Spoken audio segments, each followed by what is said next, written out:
After 4 bids, the latest thought to be £15 million, Liverpool insist they're still talking to Villa. I was captain of a massive football club at Aston Villa. I've been there 10, 11 years. Your brain starts ticking a bit. Are you ready for a new challenge? What is happening with Gareth Barry? I was talking with Martin O'Neill privately before, so he knows our ideas clearly. Rafa phoned me up, offered me a host of players that I didn't really want. That's not the name of the game. We didn't have the funding to complete it. Then it was a case of, right, what do I need to do to get the move done? It was just like lobbing a hand grenade in. I was fuming. Fined 2 weeks' wages, banned from the training ground. If he'd gone to Liverpool in the manner what you did, he wouldn't have gone with my blessing. I would never have spoken to him again. To make that so personal against Martin O'Neill, I'm amazed he ever actually played for Aston Villa again. Who would have thought Gareth Barry's Villa career would come to this? There were chants of Judas, booed every time he touched the ball. Mentally, it was a real tough period. I regret doing some things. If you got into the Champions League, would you stay? If we're playing Champions League football at Aston Villa, then there's no need to look elsewhere anyway. Would that be a definite? Yeah, it'd have to be a definite now, wouldn't it? Liverpool was still there a year later. Arsenal come as well. It was a huge message that Manchester City was serious. They made me feel wanted, and the ambition is the main thing. You know what means money, money, money. I did take a lot of stick to win the FA Cup, to win the Premier League. It was a big relief to win a trophy in your career.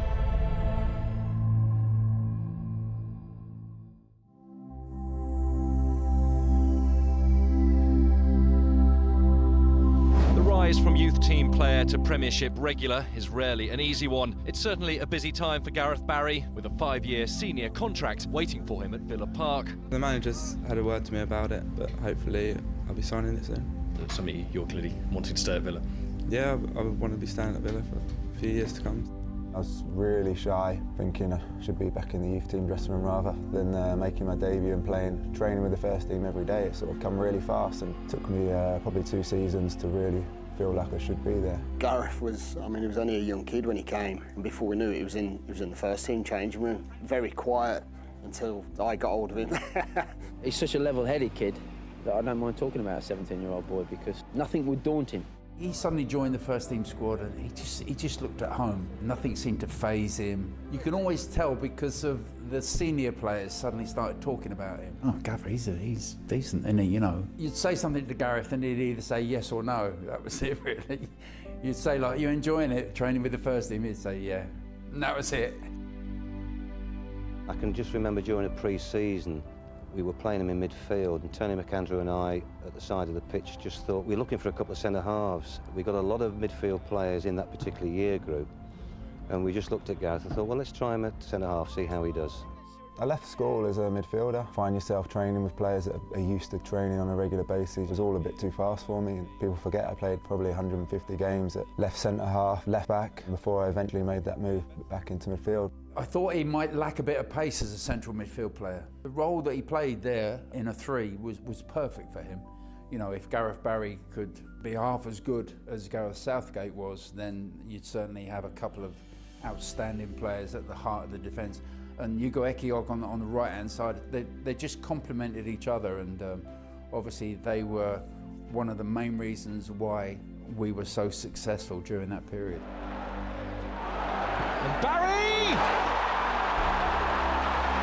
When he had the football at his feet, he just oozed so much quality when he had the ball. You know, it was one of them where you look up and go, young lad's just picking out that pass. What a ball that was. It didn't faze him that he was in the first team and he was around the first team at that age. I think the first time we saw him in the team so young, he looked like a footballer who had already got like 250 first team games under his belt. He was so composed, so comfortable. He quickly became a real fan's favourite. Just as Villa's John Gregory was confirming that he needs to strengthen the squad ready for the winter, one of his star defenders says he wants to leave. The player says, "There's no way forward for me at Villa now. I feel I need a new club and a new challenge." It's a great shame because he's a good lad. He's had a 5-year contract given to him only just recently, and consequently I am sad that he's been, in my view, badly advised. Anybody that might have come for him would have certainly had the door shut in their face. We weren't interested in moving him on at all. Ultimately, he cost us £1 million, which back in '99, I think it was, by the time it all got finalised, was quite a lot of money. That hadn't really played that many games for Brighton. He played once, I think, for their youth team. He was a fantastic footballer. So it was money very well spent. When he first came to Villa and broke into the first team, Villa were knocking on the door, 98-99, Villa were top at Christmas and looked like they were really on the verge of achieving something. 2000, we had the FA Cup final defeat at the old Wembley against Chelsea. So there were times where he thought, actually, I might not need to leave. The new contract will keep Gareth Barry at Villa Park until 2005. We can rest a little bit easier now knowing that Gareth's on a long-term contract. Gareth Barry has finally put pen to paper on a new 4-year deal at Aston Villa. Always something on your mind, and you can't forget about your future when you're playing football. There was a lot of clubs that were definitely interested in Gareth. He wasn't a loud mouth who'd go, oh, so-and-so's in for me, or he just got on with his football, which he got rewarded with new deals, managers that wanted him at the football club.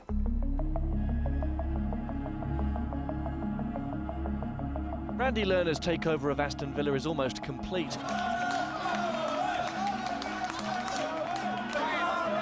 Had things not changed at Aston Villa, Gareth Barry would have left the club he felt was going nowhere. A new manager come in, and I just felt that this might be the turnaround for the club, and the last thing I wanted to do was leave when this club might be ready to take off. He was disillusioned with the football club. He had lost his England place, and Portsmouth had made a bid for him at the time. So my job was to tell him, listen, we can turn things around.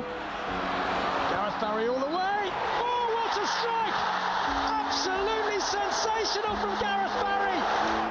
The fact that he was captain, a leader at that club, had been a mainstay of that club for a good few years. He was one that, if you kind of get his respect, you feel like, the rest will come with it. I was captain of a massive football club at Aston Villa. I've been there 10, 11 years. Until then, I thought I might just play my whole career at Aston Villa, but your brain starts ticking a bit. Are you ready for a new challenge?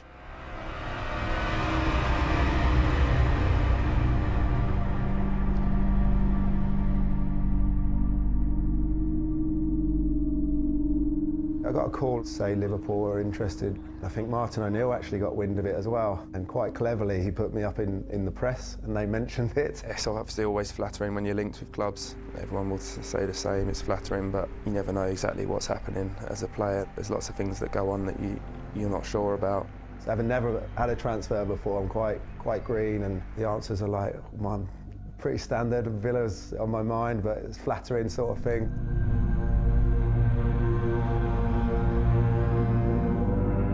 What is happening with Gareth Barry? We are working hard with different players, but in this case, I think that Martin was clear, so we must wait until the end of the season. I was talking with him, with Martin O'Neill, privately before, so he knows our ideas clearly. Rafa phoned me up, I picked up the call, it was him, and he was saying he was interested in signing Gareth Barry. Didn't offer any money, offered me a host of players at Liverpool that I didn't really want. They just don't foist them onto me. That's not the name of the game. Rafa decided that Gareth was going to be a key target for him. Clearly that's one that did go on for a few weeks. There were definitely discussions with Villa about trying to get the deal over the line.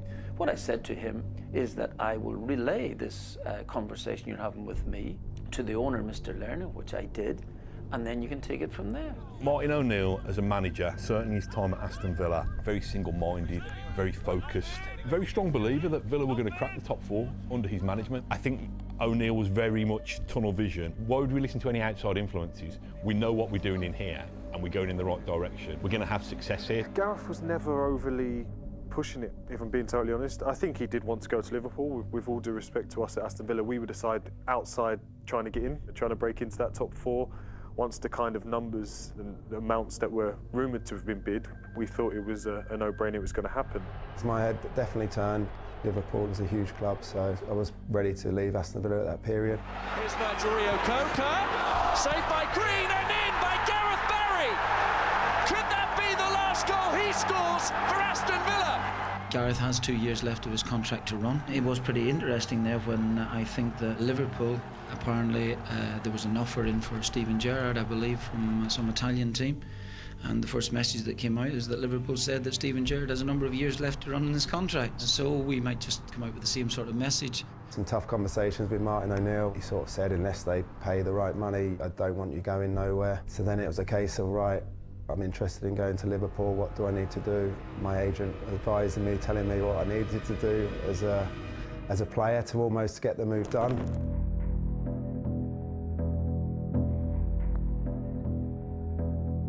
I was doing some work for the Euros in 2008. I'd seen this article in the Sunday newspaper that a very unhappy Gareth was wanting to leave the football club. I was an experienced football player in terms of transfers. I've never been through this, so my mind's thinking, should I be doing this? It was just like lobbing a hand grenade in, and it was so out of character. We've come across lots of disruptive players or players who would put their own interests in front of their football club's interests and wouldn't mind about rocking the boat. But Gareth Barry, that wasn't him. I think there was a line in there saying, the club publicly are saying they want to keep me, yet the manager can swan off to be a pundit at the Euros.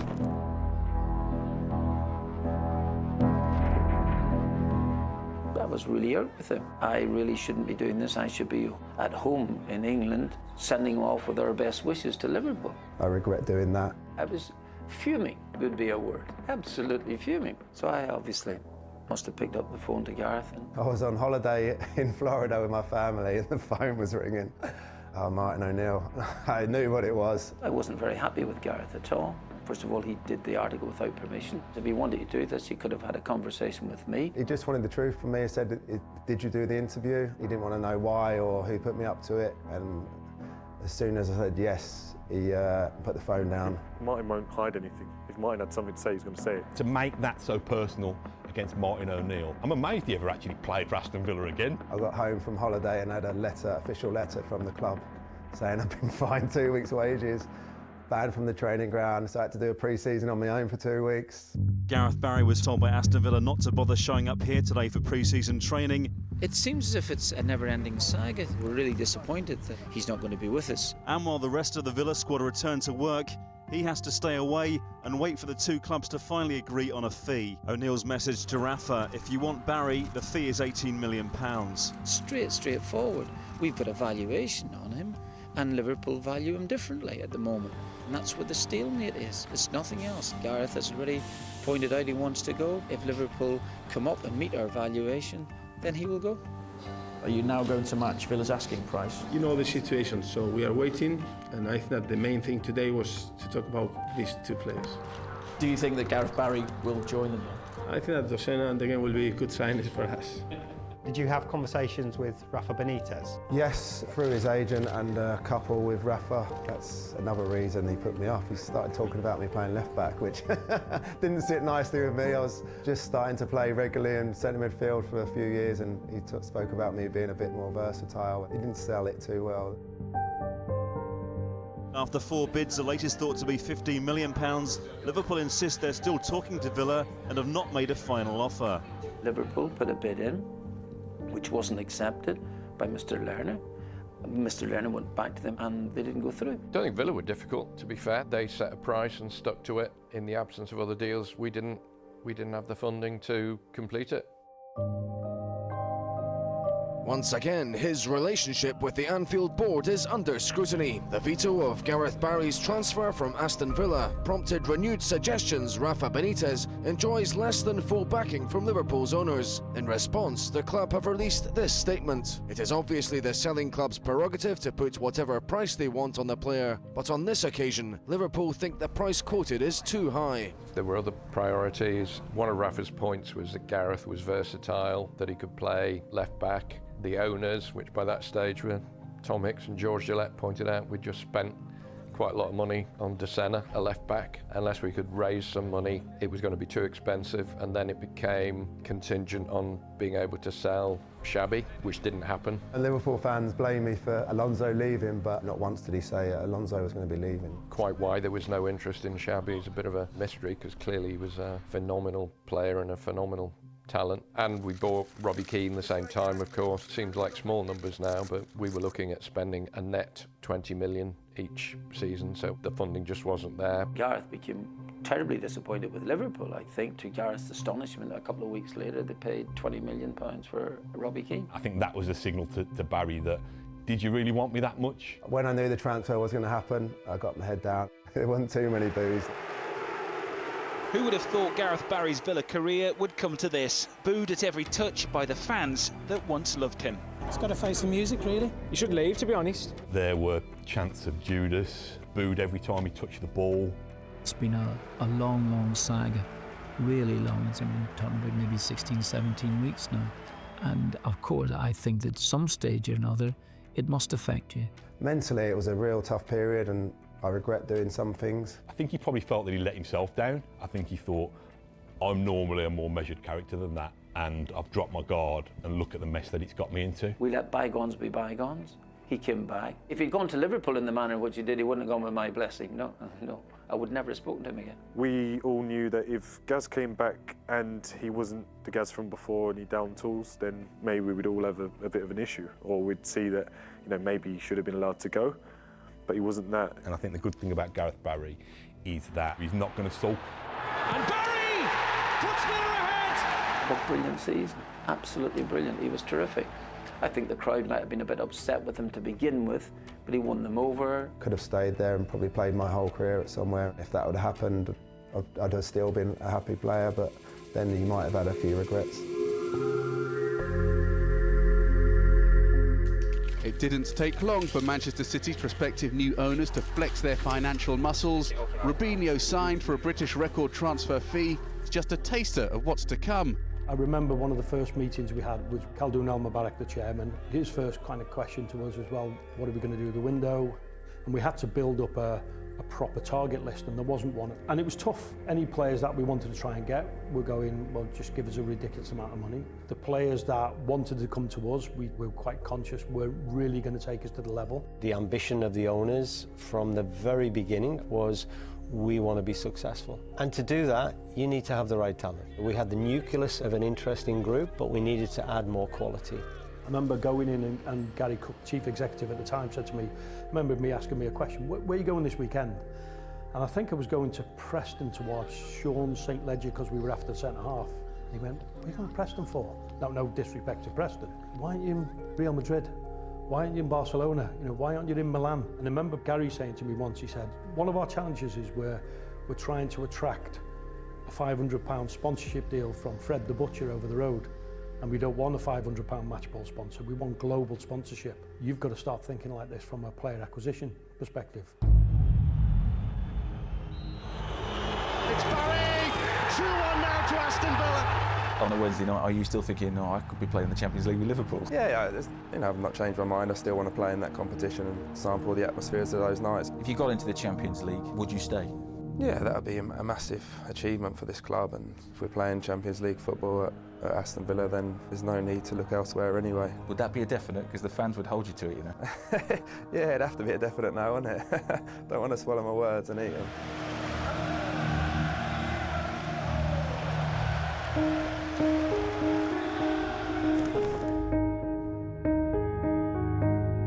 An unexpected twist at the end of an epic transfer saga. I was captain, I was playing really good football, my confidence was really high. Liverpool was still there a year later, very keen for me to sign.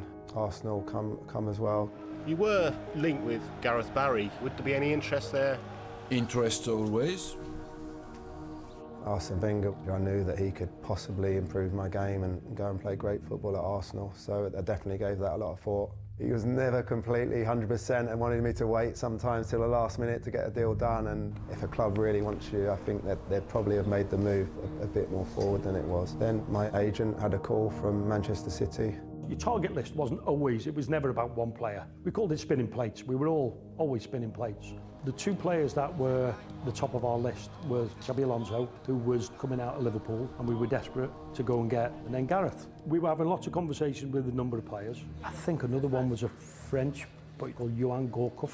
We were getting the feeling that Xabi Alonso wasn't happening, so Gareth was a serious option, but we were just having ongoing conversations with his agent. You talk to them about the project and what you're trying to do. Gareth was a really interesting one because Gareth could have gone to Liverpool the summer before and then again the summer that we signed him. And everybody was saying, you're making a huge mistake, don't go to Liverpool. Liverpool maybe snoozed a little bit around that period, and we we were just very lucky to be in the right place at the right time. I remember coming home one day and saying to my wife that Mark Hughes had very kindly offered to take me and the main staff, 5 or 6 of us and the wives, all the way over to Abu Dhabi. We were out one night, I think, just having a bite to eat, and the phone went from Michael Standing and said, you know, where are you, what are you doing, are you still interested in Gareth? And yeah, we are. And where are you?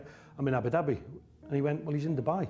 Within probably about an hour, he jumped in a taxi, got the taxi all the way down from Dubai because he was on holiday with his family at the end of the season. Come and sat down with Mark Hughes and Mark Bowen in the Emirates Palace, and Mark did his magic and convinced him, and that was it, the deal was done. Man City explained that this train's moving quickly. If you don't get on it, they said the players they were trying to sign, you might regret it. Robinho was already there, they mentioned Tevez, they mentioned Adebayor. It was still a gamble. I remember thinking that they're throwing names at me, but just because they think they're going to sign him or want to sign him doesn't mean they're going to join. Could I sign and then nothing happened? It was all a big risk. I actually had the computer-generated prototype of what was to be built training ground. And I remember spending all that summer literally just flying around the world showing this computer generation of this is what the training ground's going to look like. And it had a helipad and they had indoor pools, and that was a big part of it, trying to show players this is what we're building. At that time, it wasn't easy convincing players to come to Manchester City. People were not quite sure about the project. Heard about the new owners, they'd heard that maybe they would spend some money, they would try and improve the fortunes of the club. All of those things had to be realised. So some players were taking a bit of a chance. I remember speaking to Brian Marwood a lot, spoke to Mark Hughes once. It just excited me that little bit more. It's a club that hadn't won a trophy for 30 odd years, hadn't won the league for 50 years. Joining an underdog team at the time, I know they were spending money, but to be part of that first team, that was selling it quite a lot for me. Once my mind was made up, the deal went through fairly quickly. Nice and high. Gareth Barry will resume England duty as a Manchester City player. He's cost £12 million and signed a 5-year deal at Eastlands. Gareth is someone I've admired from afar for quite some time. In my view, he's one of the top midfield players in his position in the Premier League. That's the quality we're looking for. Last year I stated I wanted to play Champions League football, and Liverpool were very interested in me. That's all in the past now. This season, at the end of the summer, it's a different situation. Manchester City have had a bid accepted for me. They made me feel wanted, and the ambition is the main thing. City now, no? Yeah. So you know what means money, money, money. As simple as that, yeah? Yep. I did take a lot of stick, I remember, and that's part of the reason, a gamble. I'm joining a team that weren't in Europe at the time and turning down a team that were playing Champions League. I remember taking him for his medical at the Grove because he was on England duty, and the car radio was on and saying that Gareth was making a huge mistake coming to Manchester City. He would never win anything at Manchester City. He should go to Liverpool. And I remember saying to Gareth, you know, shall I turn it off, turn the radio off? And he said, no, I want to listen to this. I'm going to show people that this is the right move. If you'd have asked any Villa fan back then where Gareth Barry would be playing, I don't think Manchester City would have been at the top of the list. If you looked at the respective trophy cabinets and the history and that, Villa would have put themselves above Manchester City in terms of the size and stature of the club. So that felt like another blow to the ego that Manchester City, albeit this exciting new, very rich project, Manchester City, could come along and take one of our superstars. Manchester City were on the rise. They were financially on the rise. It was big news. He's going to improve his contract and he's going to improve the chances of winning more immediately. And it's so well done him in getting the move, which he had earned at the time, because he had done his time in Villa and he deserved to go. So he went with your blessings? Absolutely, it did at the end. I remember the first time he came back to Villa Park with Man City. They must have sold out of printer ink and sheets of A4 and A3 in the wider Birmingham stationery shops, because all these fake £50 notes with Gareth Barry's face on and Judas and all that kind of thing. It was tough, and I remember playing there, not remembering a moment of the game because my mind's not working properly. I'm used to being the other side. Probably talking another 10 years before I think Villa fans really started to forgive. From second fiddle for so long in their own city to top club in the country, Manchester City! To say it was a gamble, it was a big decision. To win the FA Cup, to win the Premier League, it was a big relief to win a trophy in your career. It was a huge message that Manchester City was serious. We wanted to make sure that we brought players in that understood the standards of the Premier League, because it's a big difference going from like a mid-table, let's try and just survive in the Premier League, to let's be a competitive top six that set the mood right from the very start, which Gareth did. England international, Aston Villa, top Premier League player, top professional. He just set the scene for other people to look at Manchester City at the time and go, they're serious.